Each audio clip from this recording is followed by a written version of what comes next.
Hello everyone. In our previous session we talked about what are different roles in Six Sigma methodology that one can expect to understand and get trained in order to be a certified Six Sigma professional. So in this session, in fact I will say from the session onwards, we start talking about the DMAC framework. We talk about the actual training program of this define, measure, analyze, improve, control. So we start with our first phase here called the define phase, which is the first phase in this entire training methodology. So as part of this training program, as you can see on the slide here, as part of the define phase, what do we plan to achieve as part of the define phase? We plan to understand who is the customer here, what are the customer requirement, how do I measure my customer requirement, and now customer if has given a lot of requirements, how do I prioritize those customers' requirement, and once I have some understanding of customers' requirement, how do I document them into a charter, and then I will need to prepare a team, assign roles and responsibility to my each team member, prepare a communication plan, understand the stakeholders, and then at the end understand the process in question at a high level. So all these things we are going to do in this define phase, as you can see on the screen here. So to start with, as part of the define phase, as we have been talking here, the first thing that we talk as part of the defined phase, we try to understand how do I select the right project to begin with. As you can see on the screen here, we're talking about three approaches primarily, that how do I find an improvement opportunity within the organization. It's a very common question.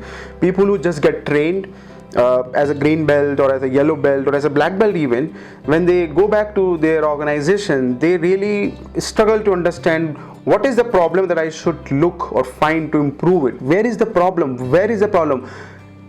So there are a lot of problems which are very natural to find, and so the first approach, as you see on the screen, is the blatantly obvious. Now what is a blatantly obvious problem?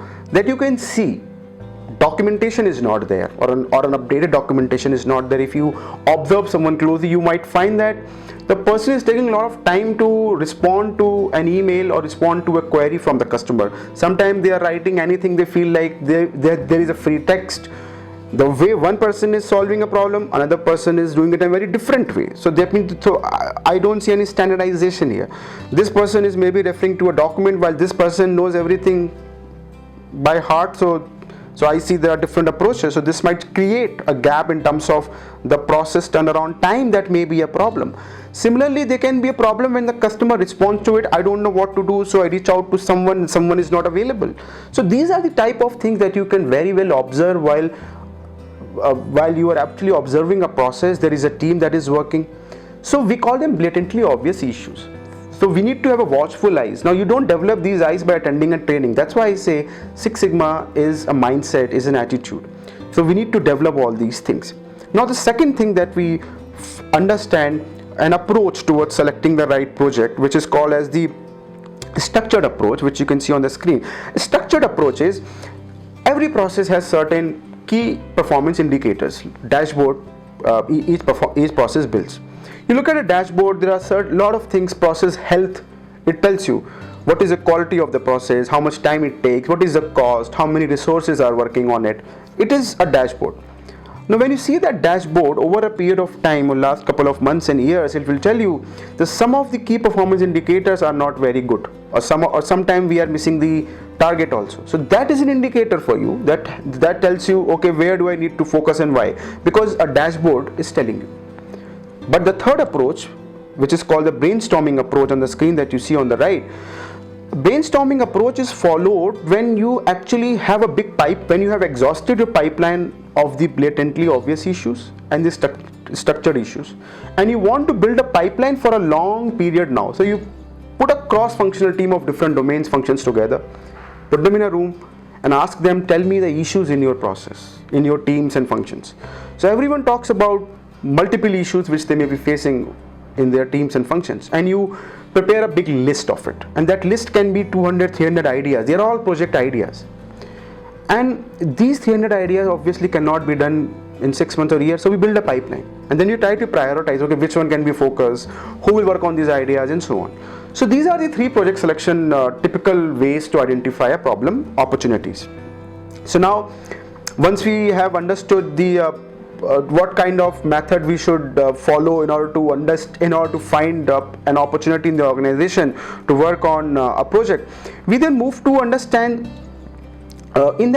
basically a project is telling you what exactly is the customer requirement here.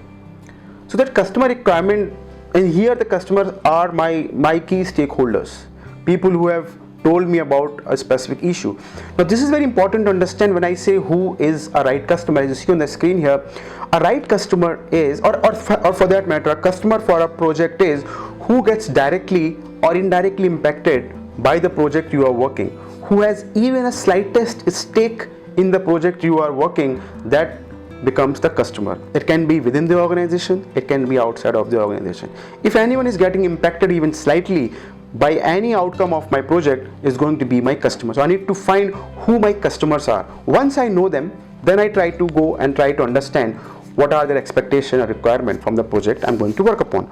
So understanding the customer's requirement or their expectation, their input which we receive, is called as voice of customer, or VOC, which you see on the screen here.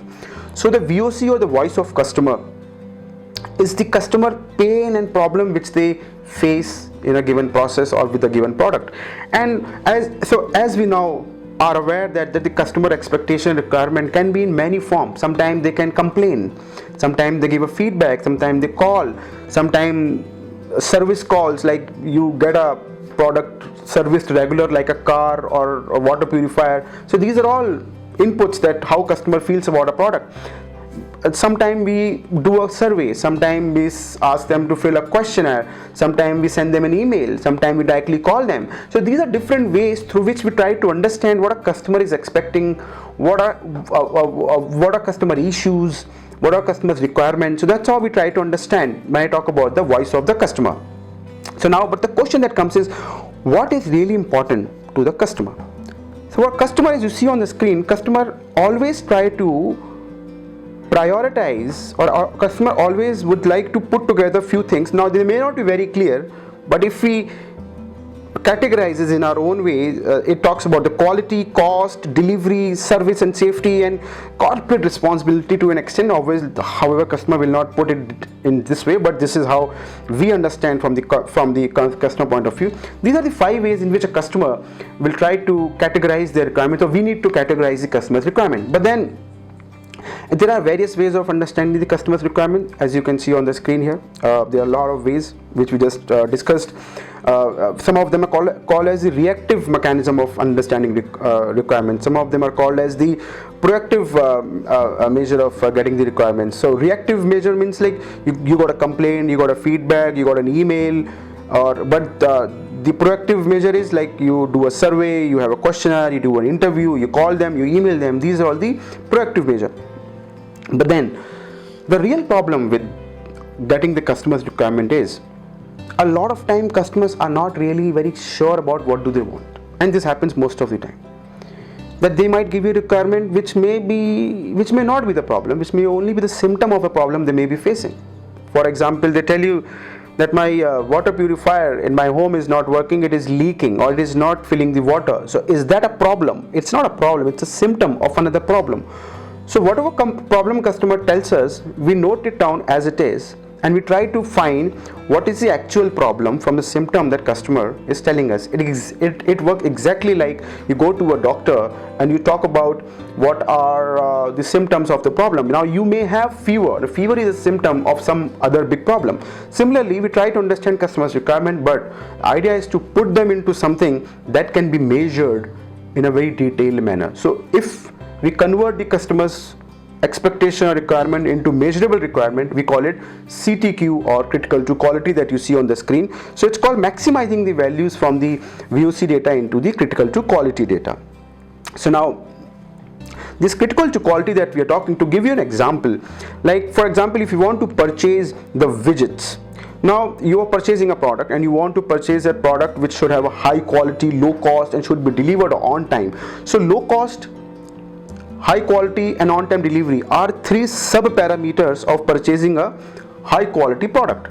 Now these three parameters I just said, on-time delivery, low cost and high quality, can further be understood well, quantified well, where a high quality can be 99.5% quality every time, on-time delivery is within 24 hours, low cost is less than $1. So you see, my first statement was I want to purchase high quality product.